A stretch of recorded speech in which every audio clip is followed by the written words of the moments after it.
Buenas noches a todos, bienvenidos.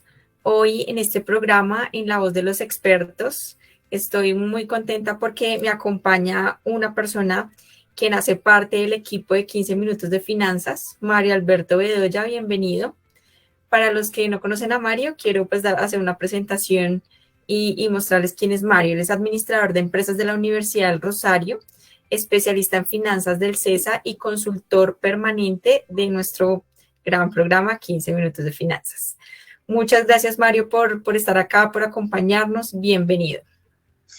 Tania Vargas, muchísimas gracias por tu amable invitación a 15 minutos de finanzas, un espacio educativo en donde con un lenguaje sencillo tratas de llevarle al gran público temas fundamentales para nuestras decisiones del día a día, a nivel económico, a nivel social, en fin, a todo nivel. Y también muchas gracias por tenerme siempre como consultor permanente de tu programa. Es un verdadero honor para mí. Muchísimas gracias, Tania. Y un saludo, por supuesto, a la audiencia que nos verá hoy y a futuro a través de 15 minutos de finanzas. Muchas gracias, Mario. Así es. Pues mira, realmente este tema me lo estaban pidiendo mucho porque pues para nadie es un secreto todo el impacto que hemos tenido en términos económicos en nuestro país, pues ha sido muy alto. Eso de que hemos visto unos cambios importantes en las tasas de interés, en que los precios de la canasta familiar y demás cosas han subido. Entonces sí me parece importante que tú nos muestres un panorama general y corto, dado el formato de nuestro programa, para entender un poquito el por qué. Entonces aquí viene mi primera pregunta. Me gustaría que nos comentaras cómo cierra el año 2022 en términos de indicadores económicos en nuestro país.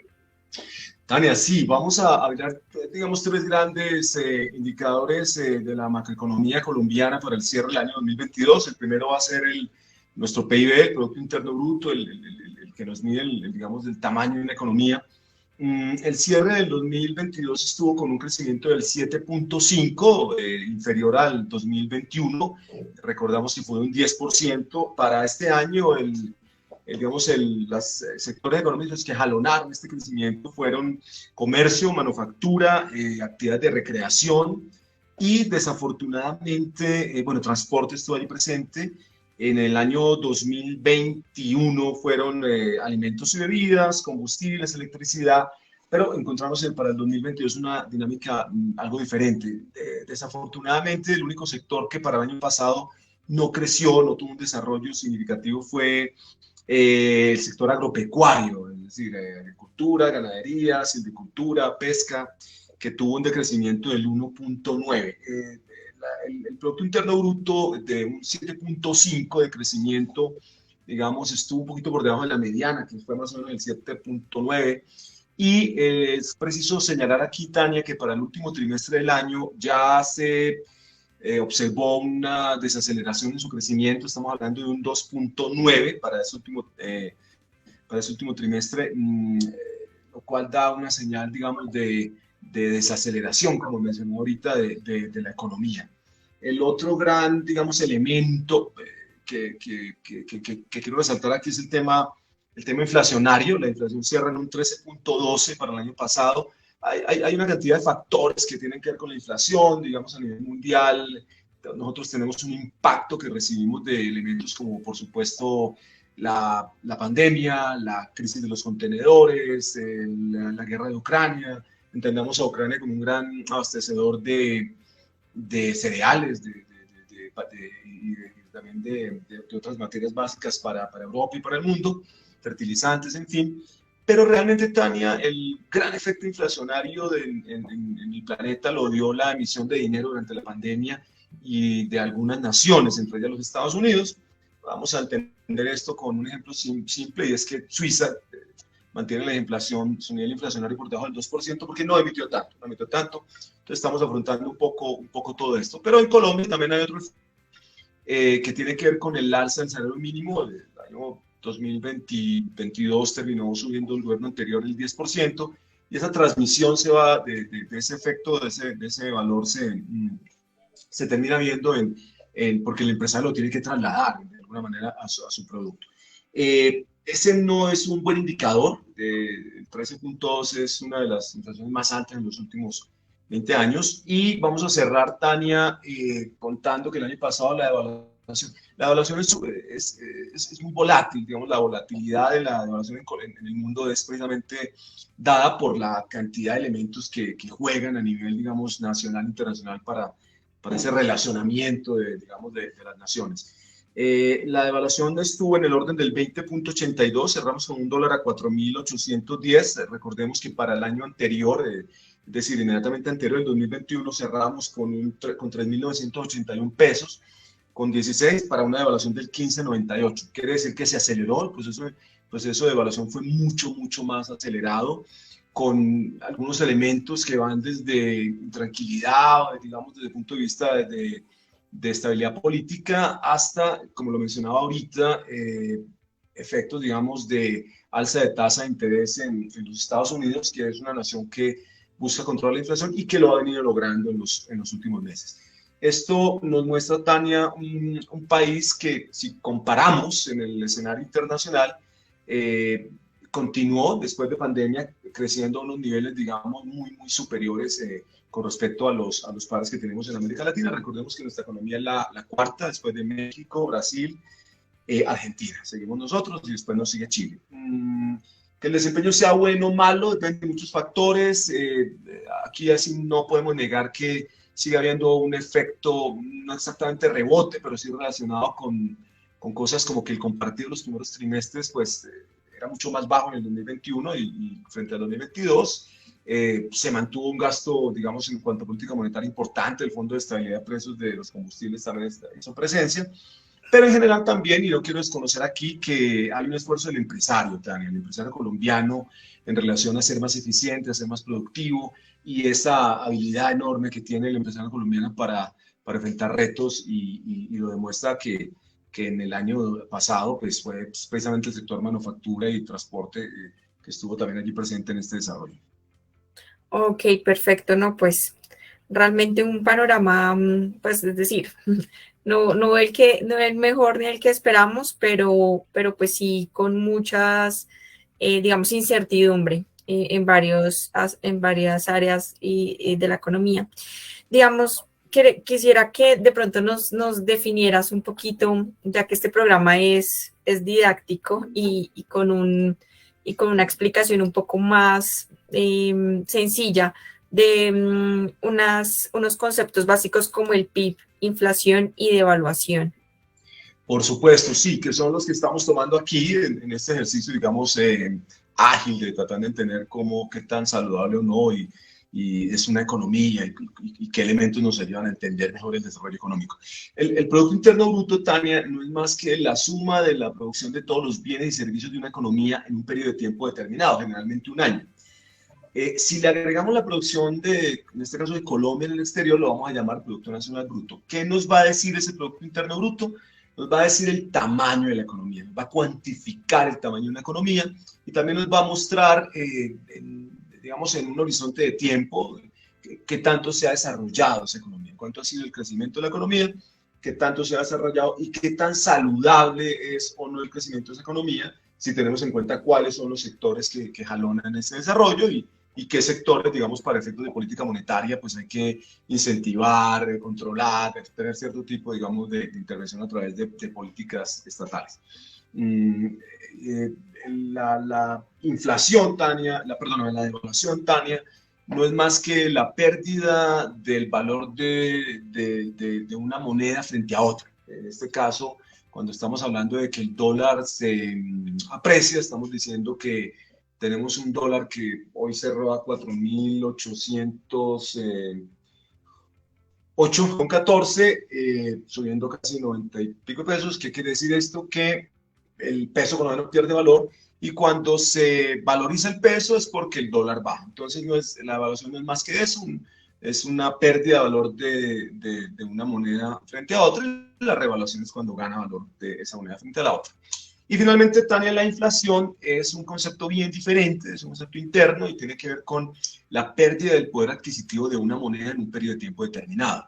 Esto es tan simple como es que si yo tengo un producto que el 1 de enero compro en 100 pesos y a fin de año compro en 105 pesos, mi proceso inflacionario me dice que mi moneda perdió valor en un 5%, es decir, que la inflación fue del 5%. Pierdo capacidad adquisitiva. Ujú. Es decir, ahí es donde vemos que sin duda pues la alta inflación es un problema que nos afecta a todos.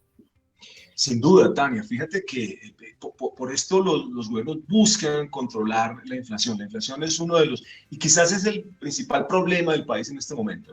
Todo proceso inflacionario es un proceso muy nocivo para el desarrollo de las naciones, porque además cubre a todos, sin distingo de clase social. Y adicionalmente, Tania, nos quita lo que llamaríamos el valor real de, por ejemplo, de los salarios. ¿Qué quiero decir con esto? Si hay un aumento salarial del 10% y la inflación es del 13%, el aumento real del salario pues no se compadece, no se compagina. Y esto hace que lo que vamos a llamar propensión marginal al ahorro, que es esa partecita en donde yo gano más, voy a poder ahorrar un poquito más, pues se ve afectada, e incluso mi propensión marginal al consumo, que es donde yo gano más, podría tener una parte que voy a consumir más, no porque almuerce 2 veces, ni nada por el estilo, sino porque va a tener una tendencia a consumir, por eso es marginal, también se va a ver afectada. Y en la medida en que se ha afectado el ahorro, en la medida en que se ha afectado el consumo, pues las empresas no van a vender más productos y siempre que afectemos el ahorro, Tania, vamos a afectar la inversión. El ahorro se convierte en inversión. Esto es, digamos, un Ujú. elemento muy básico, económico y fundamental para el Sí. crecimiento de las economías. Bueno, pues muy bien y muy claro. Realmente, pues eres muy conocedor del tema y te agradezco porque lo has tratado de hacer demasiado sencillo y perceptible para entender. Por eso mismo, una pregunta que creo que es fundamental y es, ¿cómo ves esa perspectiva de desarrollo de nuestra economía para este año? Tania, aquí vamos por supuesto a dirigirnos a la encuesta de Fedesarrollo, vamos a mirar los análisis de los, digamos, de los gurús de la economía y vamos a hablar de los mismos 3 elementos.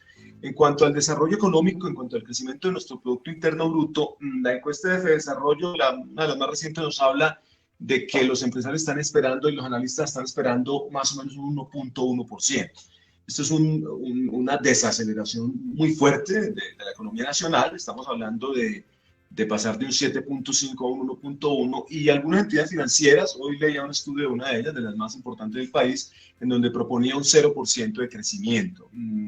Esto, por supuesto, es desalentador, tiene mucho que ver con el proceso inflacionario, tiene mucho que ver con reducción de la inversión y con, digamos, con factores que afectan al empresario en cuanto a temas como la incertidumbre y digamos, específicamente con algunas reformas. Ya pasó la reforma tributaria, entendemos el gobierno anterior con una reforma que tuvo que reducir, que digamos que fue aprovechada por algunos sectores para generar allí todo lo que, bueno, que algunos denominan una rebelión juvenil, otros lo denominan un ataque sistemático a la democracia, en fin, pero esta reforma termina siendo del mismo valor y termina siendo, digamos, onerosa en gran parte del empresariado. Así que desde el punto de vista de crecimiento, de perspectiva económica, el estimado para este año está entre el 0 y el 1% de crecimiento de nuestro Producto Interno Bruto. La inflación, Tania, aquí, bueno, tendríamos una buena noticia. Para este año se espera un techo, esperamos un techo. Los analistas consideran que esto lo vamos a saber en los primeros días de marzo, si ya en febrero hay ya un punto de quiebre, eh, pero la expectativa es mucho menor. De la misma encuesta de desarrollo se habla más o menos de un 9% de inflación, que no es de todos modos una buena cifra, es una cifra alta, es una cifra elevada, si la vamos a comparar con el histórico colombiano, que del 2002 más o menos a 2020 estaba en el orden del 4% de crecimiento inflacionario, lo cual es una cifra más saludable para la competitividad de las economías. Y repito, Tania, lo interesante, lo bueno es que de todos modos hay un proceso digamos, de retención. Se va a quebrar esa tendencia al alza. Ya, de hecho, algunos bancos están reduciendo sus tasas de captación a largo plazo, superiores a un año, lo cual ya muestra, digamos, cierta confianza hacia el hecho de que de que tengamos una reducción en la inflación. Adicionalmente, la tasa de intervención del Banco de la República, que sabemos que es un instrumento de política monetaria para controlar, digamos, sí, la inflación por parte del Banco Central, que hoy en día está en el 2,75, los analistas esperan que de todos modos pueda crecer más o menos un 0,5 durante este primer trimestre, ¿no? O estos primeros 4 meses del año, y que quizás ese también sea ya su tope, para terminar el año, según leemos en las encuestas y según algunos analistas, en un 11%. En cuanto a la devaluación, para cerrar ya esta pregunta, Tania, esa es una variable muy, muy volátil, es una variable compleja. El efecto del valor del dólar va, digamos, desde muchas perspectivas. Yo recojo una de algún analista que decía que el dólar no ha subido más en Colombia, sobre todo por el hecho de que estamos muy invertidos o de que estamos muy endeudados y no hay tanta liquidez para demandar dólar. Eh, Otro también mencionaba que el efecto de la guerra en Ucrania, las sanciones que le impusieron en cuanto a la restricción del código SWIFT, hizo que naciones como la India, China, que sabemos que suman más de 2.600 millones de habitantes y que tienen que consumir, demandaran rubros, y cuando tú distraes tu demanda en un activo monetario diferente, pues obviamente el otro no va a subir, es decir, no va a subir tanto el dólar. Y en fin, hay una serie de elementos. La tasa de interés en los Estados Unidos podría crecer un poquito más, aunque ya hay unos síntomas alentadores de reducción de la inflación en algunas décimas. Y todo esto hace que el dólar suba. Pero también otro factor que hace que el dólar suba, Tania, es la incertidumbre. No obstante, los analistas, y de nuevo me pego aquí a Fede Desarrollo, están con una perspectiva de 4.700 a 4.800 pesos a cierre del año, pero el dólar siempre es un estimado que se va a revisar muy, muy a diario, y la tendencia, como nos está mostrando hoy en día el mercado, puede ser al alza también, puede ser al alza. Esto es digamos, en general el panorama que tenemos ahí. ¿Qué voy a hablar yo para cerrar esto, Tania? Sin duda, el mercado, el país necesita mensajes diferentes para que haya un desarrollo económico más sostenido. Y cuando digo mensajes diferentes, es, digamos, una comunicación mucho más coherente, mucho más congruente de parte del gobierno nacional. Hace algunos días escuchaba yo a Felipe Zuleta de Blue Radio diciendo algo así como que el ministro de Hacienda es una especie de conductor elegido y que tiene que coordinar allí una serie de comentarios que son, digamos, irresponsables por parte de los ministros. El gobierno nacional tiene que entender que no está gobernando para un grupo de personas que lo eligieron, sino para todo el país. Y también tiene que entender que esas personas que lo eligieron no son personas, digamos, que hayan votado por una desmejora en las condiciones, sino todo lo contrario. Estaban buscando un cambio, pero ese cambio no significa desmejorar las condiciones económicas del país. Y el lenguaje tiene que ser coherente. Y el lenguaje tiene que ser coherente desde todos los aspectos. Cuando una ministra de Minas habla de no explorar y el presidente dice que no y después dice que sí, y el ministro de Hacienda dice que por favor no piense en eso, y Ecopetrol como tal dice que hay desde hace muchos años todo un proceso digamos, de inversión en este cambio de energías limpias. Y cuando no podemos desconocer que el fin de la era del hierro no era que no se usara más el hierro, y que seguramente el fin de la era del petróleo no significa que no va a ser preponderante como combustible fósil, pero no significa que no exista toda digamos, una estructura de una industria petroquímica poderosísima y que va a seguir abasteciendo. Entonces, los mensajes que debe dar el gobierno deben ser más coherentes, más claros, a nivel, digamos, nacional, a nivel internacional. Yo voy a mencionar aquí otro, cuando la vicepresidenta va a la ONU y habla de la deuda ancestral y habla de que no debe ser pagada esta deuda. Realmente esto para cierta, llamémosla feligresía, o para cierto público adepto, pues puede sonar evocador, romántico. Pero la realidad es que el inversionista extranjero lo va a entender como que Colombia no va a pagar su deuda, no va a honrar sus obligaciones. Así que al gobierno, pues por supuesto, pedirle prudencia, pedirle coherencia y muchísimo cuidado con las políticas que está planteando, porque la idea no es lesionar la economía, y menos en un escenario como estamos viendo ahorita, que no es fácil en términos generales, como lo señalan los grandes gurús, los grandes analistas de la economía, Tania. Perfecto, bueno, pues sí, muchísimas gracias, Mario, muy claro. Y sí me gustaría ya un minutico que de pronto tú nos pudieras recomendar algún libro que nos ayude a tener como una perspectiva un poco más amplia en términos económicos para entender un poco más y asimismo irnos educando porque realmente necesitamos más conocimiento para ser un poco más asertivos en el momento de saber quién nos puede liderar en todo este manejo en nuestro Vale, país. sí, Tania, me viene a la memoria el economista callejero del abogado chileno Axel Kaiser.